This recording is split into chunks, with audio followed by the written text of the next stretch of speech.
we're calling the Main Street District Pilot Program. We'll get into a map on the next page so you all are aware of what the Main Street District encompasses.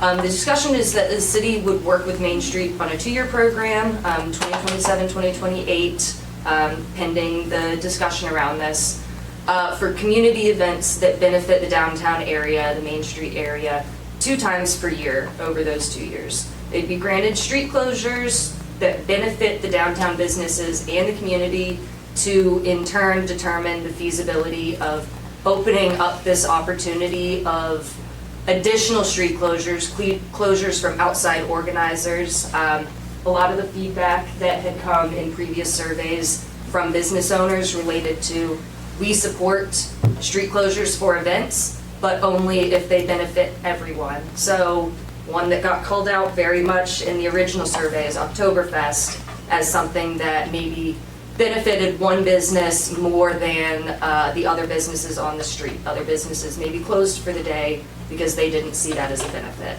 So working with Main Street to ensure that these closures that happen in this downtown area support all of the businesses and the residents and not just one small community of people. During this 2-year pilot program, we would not approve any additional closure requests from outside organizers within the district.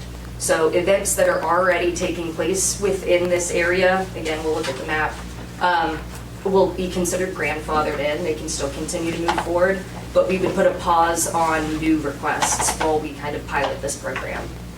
So this is the map defining the Main Street District. You can see this is from back in 2013. This is what was established with the city for the area that Main Street kind of oversees, working with businesses and the vibrancy on events. And make sure people can get a copy of this if needed as well. Solicitation, this was distributed to you all, so I just have this up here as my prop, and I'll just give a quick overview. So you received a document for review that's kind of a final draft of a solicitation for concept proposals for adaptive reuse of the Renwick complex. This is under the PPEA structure for the state. So this complex includes, just as a reminder, the courthouse, the old jail, and the Wallace Library, and a green space at the corner. And so I'll take a minute to place this work into the larger continuum of the Renwick complex, just to remind you all where we've been, where we're going. This is part of a continuing phase of work. You formed the Renwick Complex Working Group in 2023.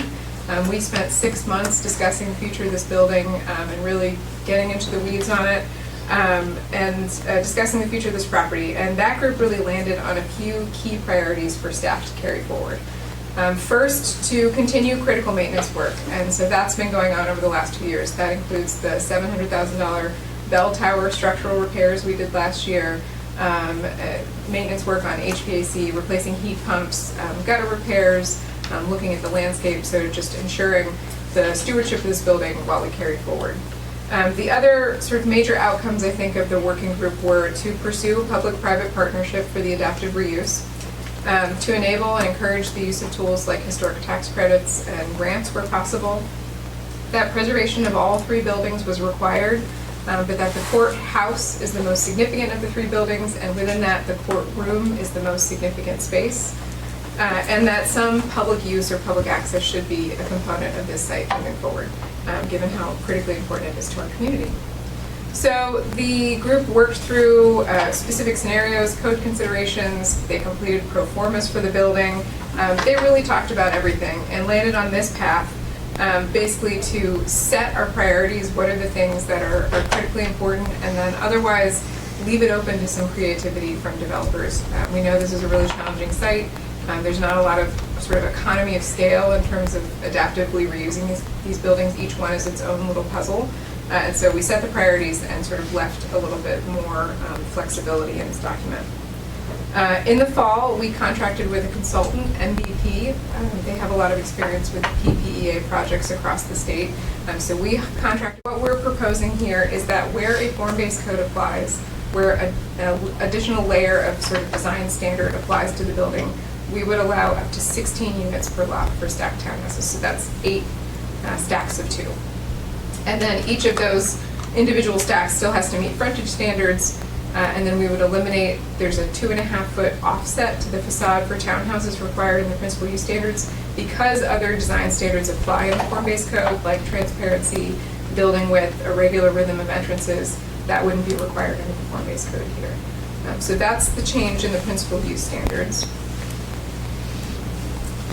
A small change also in the single-family attached definition. As I said, the 2/2s, or piggyback or stacked townhomes are already defined in here. But we also have these couple of sort of housing examples, semi-detached garden court dwellings, patio houses, zero lot line dwellings in this definition that we don't really treat differently anywhere else in our code. We think those fall under the definition of a triplex, a quadplex, or a townhouse and don't need to be called out separately. It really just creates more confusion to have those in the definition. Moving on to the minimum lot size. So this one's really just a math problem. We have several different factors that apply to single-family attached lots. There's a minimum lot size, a minimum lot width, and a 5-to-1 length to width ratio required. So if you have, the minimum lot width in R8 is 20 feet, and you're meeting the 5-to-1 lot ratio, that's a 100-foot deep lot. That's less than the 2250 minimum lot size for R8. And what happens in practice is that then to meet the minimum lot size, we're just getting longer driveways and more impervious area. So we would propose to reduce that to 1620 in the R8 and R20. For example, the community conversations.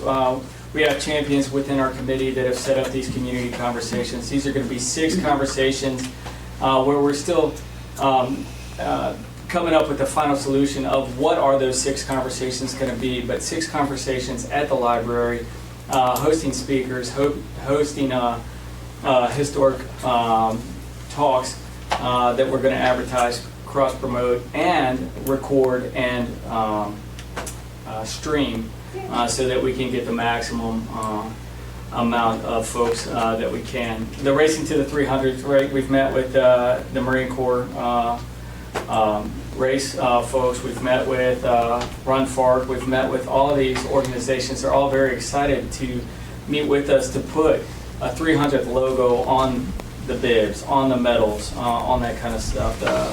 The Marine Corps even suggested, putting the 300th logo on the back of the Marine Corps medals. I mean, how neat is that for a historic half that we could do stuff like that? All right, and Dr. Henry was just meeting, I believe, regarding the National History Day for the youth programming with Dr. Apple, which and I don't have an update of how that went. It went great. But apparently it went great. So that's excellent, and so we're really looking forward to that. To talk about on the right side, the rap party that we're talking about. So that's partnership with 3 different organizations, right? The Virginia Outdoor Center, the Friends of the Rappahannock, and the American Canoe Association, all together during their Rappahannock Whitewater Race weekend. So with that, we intend to have, we're working with the 4th, if you add the Potomac, who are also working with us. So we're going to have a river celebration day. We're going to have a riverfront park. We're going to have a party down there at the city dock with tents and all that kind of sort of stuff. We're gonna do it in between the races. We're going to bring lots of folks in together, and we have a couple of neat, exciting things. One of which is we intend to culminate it with a 300 drone show, which is going to be very exciting.